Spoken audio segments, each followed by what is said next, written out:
سلام خويا، مرحبا. اش قلتي لي بلي كدير فورفي ديال ينوي ديال الانترنت. الفاكتوره ولا كتكون زايده. انا خويا نشرح لك بحال اش كتكون زايده. في المثال انت درتي واحد العرض ديال 200 درهم، ياك؟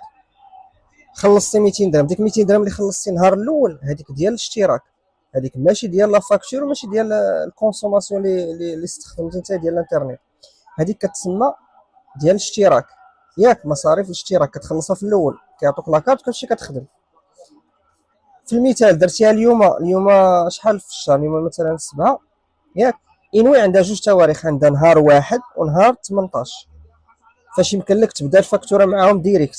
الا بديتي في شي نهار من غير هادو، راه كيكملوا لك هاد النهار حتى كيوصل لذاك التاريخ. في المثال اليوم 7 درتي معاهم العرض، اليوم خلصتي مشيتي خدمتي، كيحسبوا لك لا فاكتور ديالك الاولى اللي غتجيك الشهر الجاي، كيحسبوا لك من 7 اللي اليوم حتى نهار 18 في هذا الشهر، ياك؟ اللي هي تقريبا 9 ايام.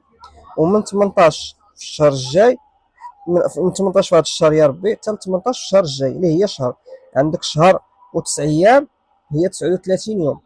كيجمعها لك كامله وكتجيك لا فاكتور ديال هاد المده كامله 39 يوم.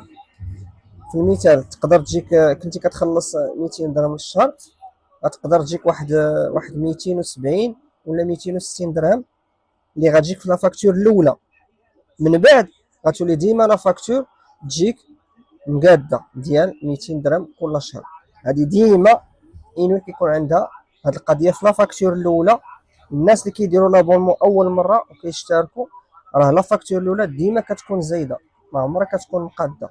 قليل الا جيتي مقاد مع لاضات، يا واحد يا نهار 18 فتحتو، يا واحد يا 18، ديك الساعه كتجيك لا فاكتور مقاده.